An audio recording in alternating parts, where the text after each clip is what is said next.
Good afternoon and welcome to Eastern Lifestyle. I'm your host, Davia Pugh. And I'm your reporter, Kaylee Riccatelli. We're so glad to have you with us today. Get ready for an awesome show. We'll get details about a fun upcoming local food and wine festival. We'll meet an adorable animal at a local animal shelter in need of a forever home. Plus, you'll learn about a remarkable women in our community. That's all coming up soon, but now let's get into what makes this day special. So what makes today special? Today is Make Up Your Own Holiday Day. You can create your own. That's what this day is about. Whatever your heart desires, it's your day. Okay. I have one. Oh, what is it? Eastern North Carolina Appreciation Day, where we just celebrate what our show is about. The businesses, the people, the culture, and it's a holiday. Wow! Yeah. We should celebrate it. I think. But really, isn't every day Eastern North Carolina Appreciation Day? But every day I think every day should have a holiday, and this should be a holiday, specifically on the national calendar. Like today, or is there a different day that you think it should be? What do you think? I don't know. I think today works. I mean, yeah, because it's Make Up Your Own, so we might as well do it today. Yeah, you gotta do it on Make Up Your Own holiday day. Yeah. How about you? Oh gosh, I'm on the spot. Yeah. It's the same thing. Eastern North Carolina Appreciation, North Carolina Appreciation, because that's what we do. That's our job. See, for me, today is MLB Opening Day Eve. MLB Opening Day Eve. Yeah, so tomorrow is the first day of the regular baseball season. And so this is MLB Opening Day Eve. Nice. I don't think it's actually a celebrated holiday, but if I could make it a holiday, I would, because I need the day off to mentally prepare for however this season is gonna go. Yeah. Okay, Gosh, nice. What do I want to celebrate or appreciate? MLB is good. MLB Opening Day, that's good. I would also, I feel like I would make a specific Hunger Games Appreciation Day. Hunger Games. I love the Hunger Games book series, and maybe it's because the new book came out within the last couple weeks, and I've been reading it, that it's on my mind, but I think it deserves its own day. Wouldn't it be cool if like the holiday for the Eastern NC Appreciation Day was like a massive like ENC party, and like everybody just comes together for the holiday on this day? Wouldn't that be cool? That would be so fun. I know. ENC party. Yes. Woohoo! What else is it today, Kaylee? So today is Manatee Appreciation Day. Oh, fun. It might sound made up, but it's not. And like manatees, what exactly? So manatees are an aquatic herbivorous mammal. Okay. So they live in the water. They eat plants only, and they're a mammal. Oh, cool. And they're often known as sea cows. Sea cows. Have you ever seen a manatee before? I don't. What? Can you describe like what they look like? They're kind of just a gray blob. Oh. I don't think I've seen a gray blob in the ocean. They're so cute. Oh. They're so cute. Because their babies are called calves and the females are called cows. So it's kind of like they're called like the cows of the sea. I don't hear much about manatees. I'm glad they're getting this. Well, because they are classified as threatened on the endangered species list. They're not endangered anymore, but they are kind of, if things get worse for them, they're going in that direction. Some of the threats they face are boat strikes, habitat loss, and it like affects where they live and what they can eat and all that, and cold stress, like temperatures and all that. But yeah, they usually live in Florida. They're mostly concentrated in Florida, but they can be seen all as west as Texas, and they've been seen as north as Massachusetts. Wow. So that's awesome. Yeah. Very cool. Oh. So appreciate a manatee today. It's supposed to bring manatee. Awareness to their needs and how they're doing. Yes, and make up your own holiday. So now it's time for our ENC event. Get ready for the 46th annual Greater Goldsboro Road Run on March 29th at the Hub in downtown Goldsboro. You can choose from a 10K run, a 5K run or walk, or a 1 mile fun run. They all start at 9 a.m. The event is hosted by Sunrise Kiwanis and raises funds to support local children and youth. You can pre-register only today or sign up on race day for $40. All pre-registered participants get a race t-shirt, and awards will be given to the top finishers. Everyone receives a medal. For more info, head to runsignup.com. Nice. That does sound fun. Yeah. 46th annual run. 46 is crazy. That's a lot. That's a lot of runs.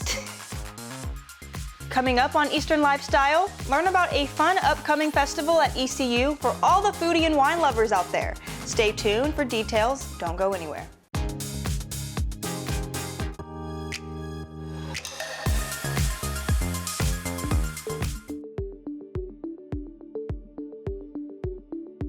Hey everyone, I'm your host Davia. Today we are getting all the awesome details about ECU's SHL's upcoming Food and Wine Festival. Thank you both so much for being here today. Yeah, of course. Thank you for having us. Of course. So can you tell us the history and the purpose of the ECU SHL Food and Wine Festival? Absolutely. We started this program 2 years ago. This will be our third installment of it, and the goal for us was to offer more experiential learning for our students, as well as give the residents of Greenville something to come out and experience. What does this event have to offer residents of Greenville?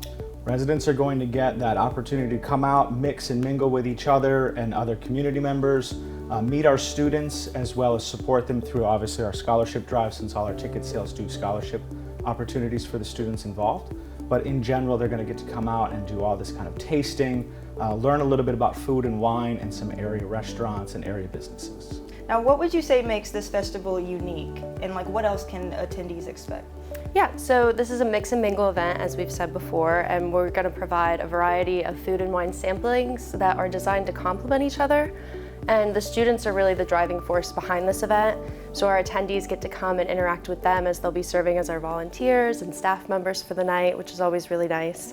And this year we'll have a variety of reds, whites, sparklings provided by Empire Distributors, TRM, on the square, and a new edition of a beer provided by Two Rivers Brewing, which is really exciting.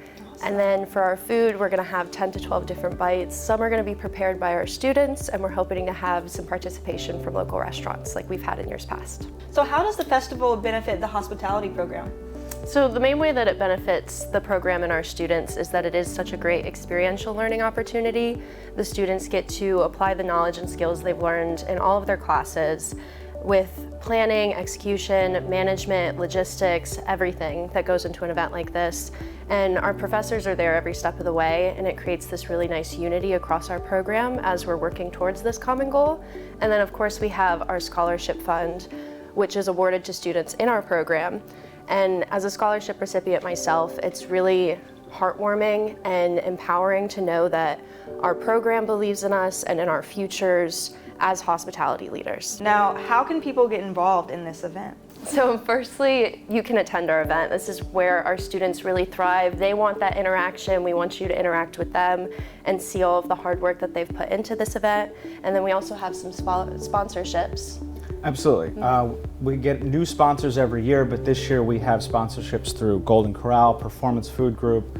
Y'all over here at the news give us a nice little sponsorship this year. So those all help progress our program and our event every single year, because it allows us to go a little bit bigger, a little bit brighter every year. And all of those ticket sales that we can get in when we have a bigger venue goes back and allows us to offer more scholarships each year to more students. What are the event's details, and where can people purchase tickets? So tickets are available on our Facebook page or our Instagram page. Our event website you can find on the School of Hospitality Leadership page on ECU's website. And then you can also scan the QR code that's on the screen. So that'll lead you to the portal to buy those tickets. Tickets are on sale until the day of the festival, which is on March 28th. Ticket sales are cut off at 2 p.m. and the event starts 6:30. It'll go 6:30 to 8:30 on the 28th in the Grand Ballroom at the Health Sciences Student Center. This is such an exciting event. It's really awesome that it's making a difference in students' lives as well. Yes. Thank you guys so much for sharing. Thank you so much for having us. Yeah, course. thank you. This is such an awesome festival. Be sure to head to their website to get even more details and find out more about all you can do there. Stay tuned for more on Eastern Lifestyle.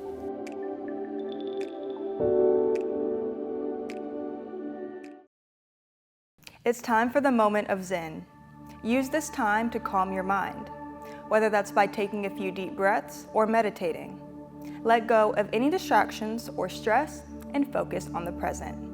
Use this time to relax and find peace.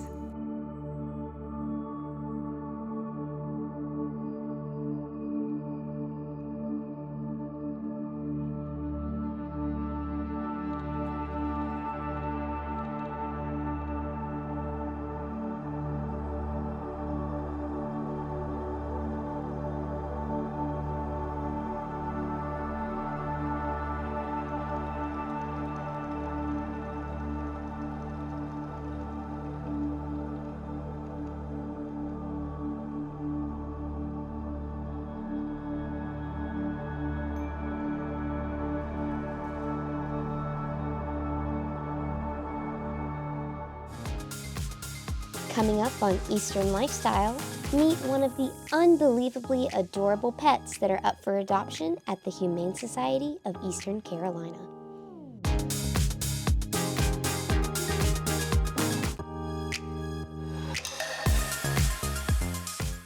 Welcome back to Eastern Lifestyle. I'm here at the Humane Society of Eastern Carolina with Assistant Director Morgan May.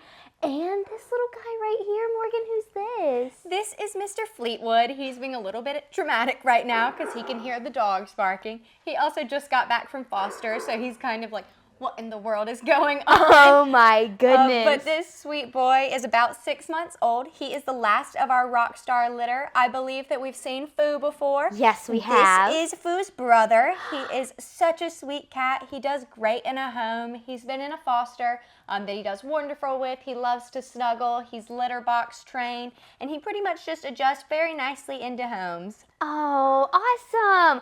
And if I recall correctly, he looks a lot like Foo. Mm-hmm. They have a lot of similar coloring and marks. So he wants to go explore, which he just is basically looking around. He's like, what's over there? And I know that your friend is over there and you want to go see her. You cannot right now. Oh my goodness.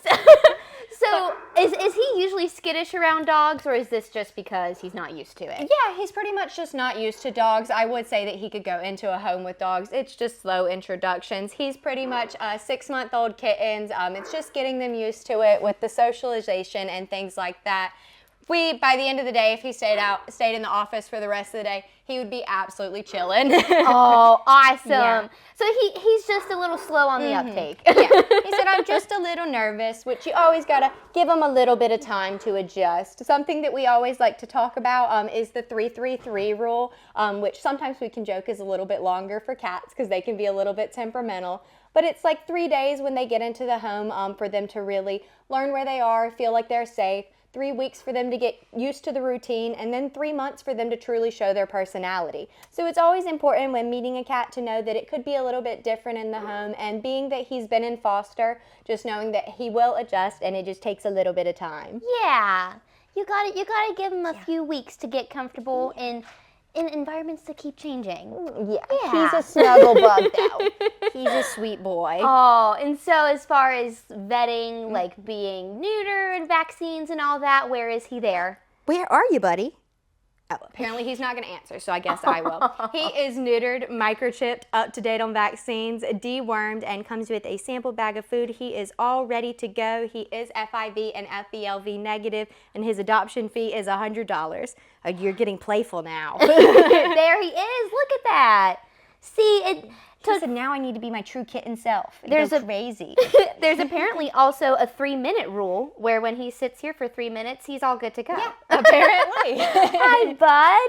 Oh my goodness. And so you kind of already talked about it already, but what kind of home would he be best in? Fleetwood would do great in any home that is ready for a kitten and is willing to give him just a little bit of time to adjust, which he will in no time. Oh, look at you.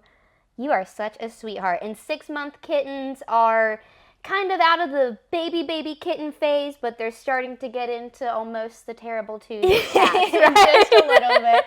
Depends on who you ask, whether it is either people's favorite age or least favorite age, because they can be a little bit chaotic, but I find it absolutely entertaining. Oh my goodness. And so how can people find out more about adopting Fleetwood? If you are interested in meeting Fleetwood, you will go to our website, www.hsecarolina.org, fill out an adoption application, and we'll contact you about setting up an appointment. Yeah. Well, thank you, Morgan, for introducing us to Mr. Fleetwood today. And thank you, Fleetwood, for joining us. You did so well. Yes, you did. You can leave now, buddy. And be sure to stay tuned on Eastern Lifestyle to find out about more adoptable pets right here in Greenville. It's time for the life hack of the day. Did you know that you can use boiling water to kill weeds? All you do is heat the water until it's boiling, then carefully pour it directly onto the weeds, focusing on the roots. They are supposed to wilt and die within days. No chemicals are needed. Wait. Yeah. So it's just boiling water? Just the water. And you pour it on the root? And you pour it only on the roots. And it's supposed to die. That's it? That's it. And they just wilt? Wilt. That's it. Now that would probably be good for a spot that's only weeds. Yep. Because I'd say it would kill flowers. Yeah, don't want to kill the flowers. And like a small patch, like when weeds grow in like the crack of your driveway. Yep. That's a really great spot. That would be the for it. perfect spot to just. Yeah. Put it right through that crack. And then they just die. They die. Wow. That's amazing, right? That is cool. Yeah. So now it's time for us to get into the trivia question of the day. Which North Carolina native became the first woman licensed as a physician in the state? Is it A, Dorothy Vaughan, B, Rebecca Lee Crumpler, C, Mary McLeod Bethune, or D, Annie Lowry Alexander? We'll have the answer right after the break. Don't go anywhere. Coming up on Eastern Lifestyle, we'll hear how a remarkable woman in our community is making a difference. You will not want to miss this. We'll be right back.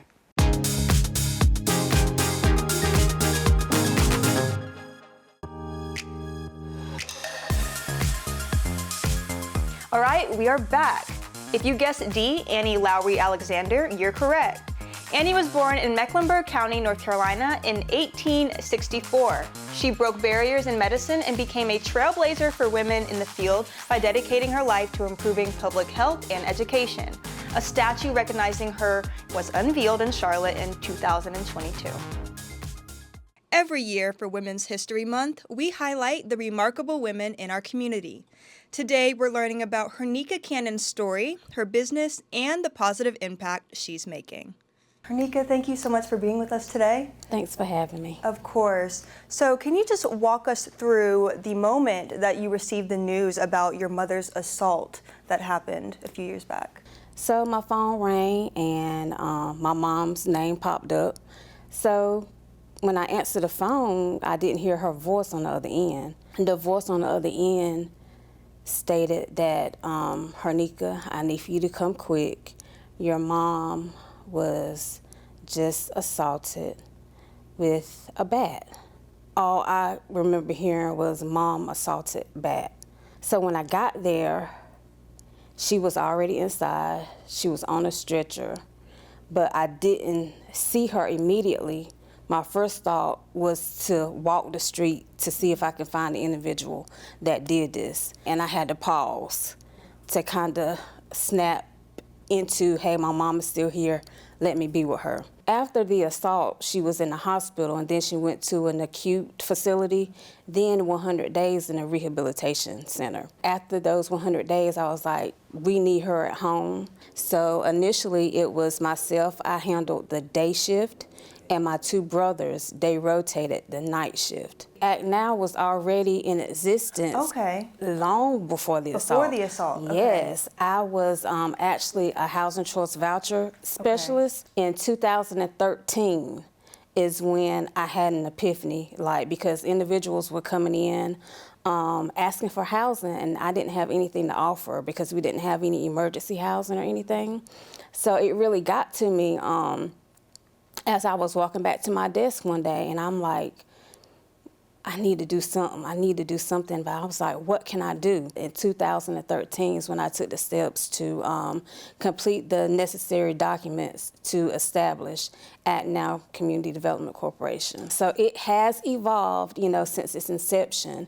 After my mom's attack, it took me a while to even get back into the community first and foremost. The focus didn't change, but my immediate focus is on people, the individuals themselves. We believe that we need to do whatever we can to help create a community where no one has to experience such deep, deep pain caused by another person's actions. Hernika, thank you so much for coming and sharing your story. What you're doing is incredible, and I can't wait to see what else you do in the community. It's time for What's in the Box, where we stick our hand through the side of this box to guess what's inside. Let's get to it. All right. Okay. Wait. I might know what it is. This is what Pate uses. Yeah, this is the teleprompter. I was seeing if it would if it would move the teleprompter thing. The teleprompter controller. It's not hooked up, Nope, so it's not not hooked going up. to. Won't do that. But so behind the scenes look on how on our little operation here. This is what moves our teleprompter. So you roll this forward and back, and it goes through the script. Yeah. And you can skip through. There's a whole bunch of buttons here that I've never actually used. You can go as fast as you'd like, and as Yes. slow as you'd like, depending on that person's read rate. Speed through the entire thing. There was one time I fill-in anchored for a TV station back home, and I was controlling my own teleprompter while I was reading. So it was kind of like off to the side, and it was the first time I'd ever used it, and I accidentally skipped through half of my script, and I was live on TV, mind you, and I went, and I just stopped, and then they would skip to the package that I That's so was funny. supposed to be reading an intro for. So that's what happens on live TV. Yeah. We improvise, adapt, overcome. You do, and it has some weight to it. It does. You It's know, kinda pretty heavy. solid. Yeah. Want to be featured on Eastern Lifestyle? Whether you have a business or you're someone with an interesting story to share, email us at easternlifestyle@WNCT.com for an opportunity to be featured. Thank you so much for being with us today. Remember always to enjoy every moment of your Eastern lifestyle, and we'll see you tomorrow. Segments in today's episode are sponsored by ECU School of Hospitality Leadership, the Humane Society of Eastern Carolina, and Nexstar Media Group.